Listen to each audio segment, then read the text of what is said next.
आजच डाउनलोड करा आणि तुमच्या आवडत्या मालिकांचा आनंद लुटा। बोलून बोलून त्या भावनाने सिद्धूला फसवलंय।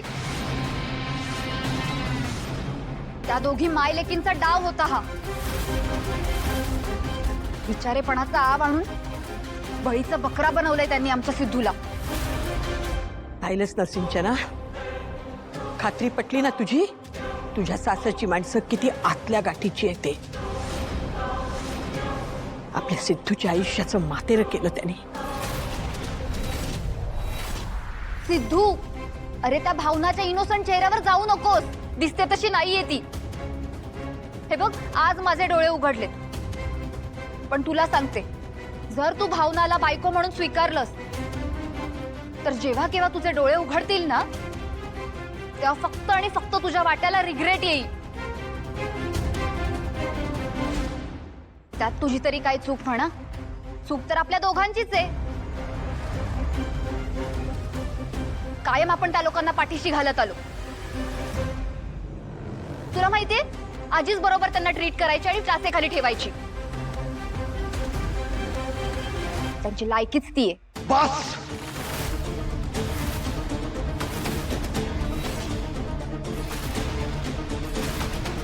खूप ऐकून घेतलं तुम्ही। यापुढे कोणी एक शब्द सुद्धा बोलणार नाहीये। खबरदार कोणी भावना मॅडमचा आणि त्यांच्या घरच्यांचा अपमान केला तर असा। नाहीतर सिद्धिराज काळे पाटील काय करून बसेल याची तुम्हाला कल्पना पण नाहीये।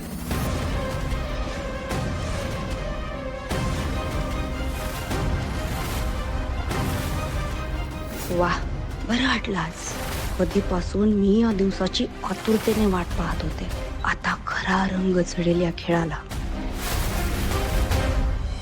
कोणाला धमकी देतोयस? धमकी देत नाहीये मी, पण खरं काय तेच बोलतोय।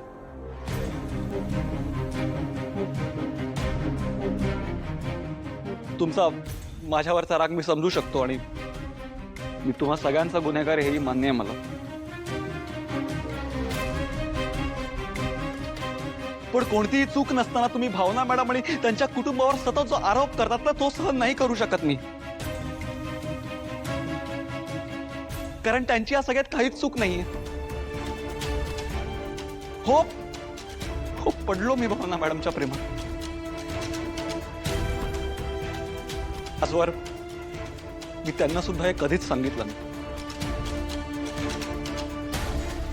त्यांना सुद्धा हे आजच कळलंय।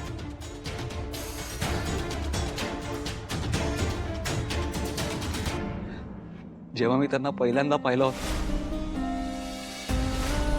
त्या पहिल्या क्षणी मी त्यांच्या प्रेमात पडलो होतो।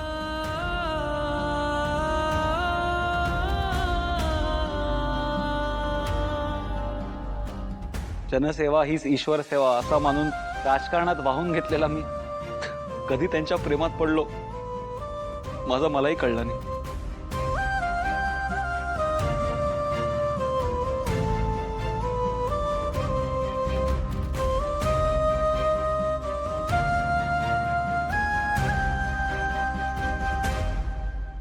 ताई, त्यांना आणि त्यांच्या घरच्यांना अजिबात कल्पना नव्हती की माझ्या मनात नेमकं काय चाललं होतं ते। फक्त देवी आई मला संकेत देत होती की भावना मॅडमच तुझ्यासाठी योग्य बायको आहेत म्हणून।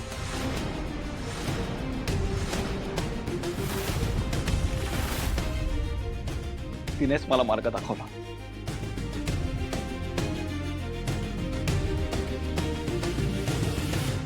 आणि आजी, का पडू नको मी भावना मॅडमच्या प्रेमात? त्यांची सारखी मुलगी अख्ख्या सासवड मध्ये काय तर अख्ख्या जगात नाही सापडणार।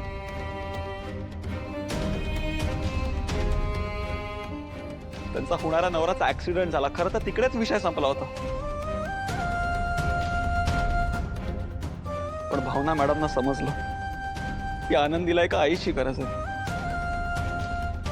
तिने त्यांची जबाबदारी घेतली।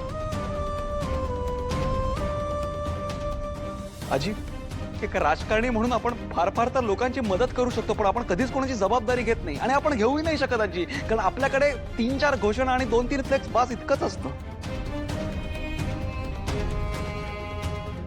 कर्णाची जबाबदारी घ्यायला लागतं, ते भावना मॅडम सारखा काळीज।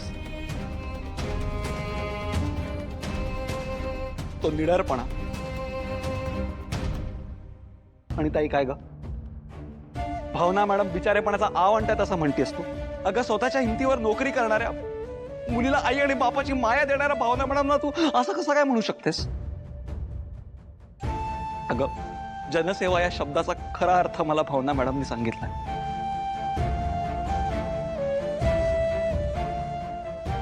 तुमच्या सगळ्यांच्या मनात त्यांचं काय स्थान आहे मला माहित नाही,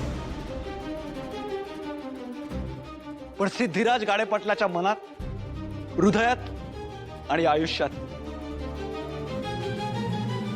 त्यांचं फक्त एकच स्थान आहे, बायकोचं, अर्धांगिनीचं आणि एका पार्टनरचं. भावना मॅडमवर नुसतं प्रेम नाहीये माझं, त्या सर्वस्वात माझ्या. आणि आता मी त्यांच्याशी आणि दळवी कुटुंबाशी कायमचा जोडलो गेलो.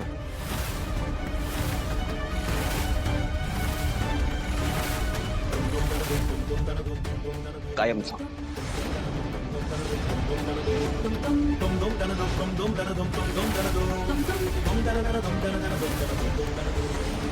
आणि हेच नातं मिळवायला मला तिकडे जावं लागेल.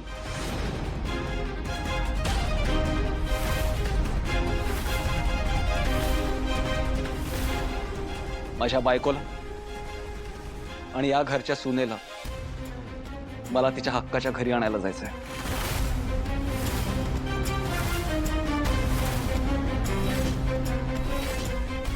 तुम्हाला ते मान्य असो व नसो,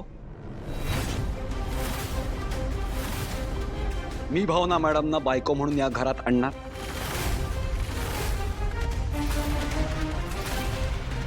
आणि त्यांना सुनेचा मान मिळवून देणार.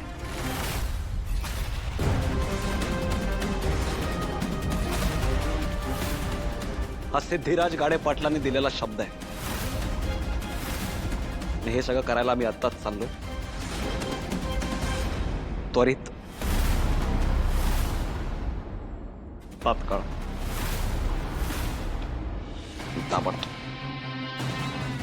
सिद्धू थांब.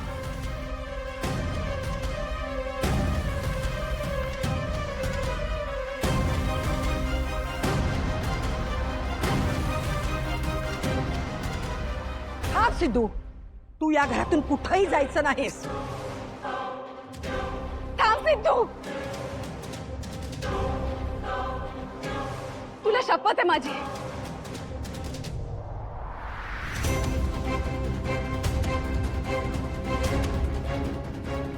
आता जर तू भावनासाठी इथून एक पाऊल जरी पुढे टाकलंस ना, तर तुला माझं प्रेत ओलांडून जावं लागेल.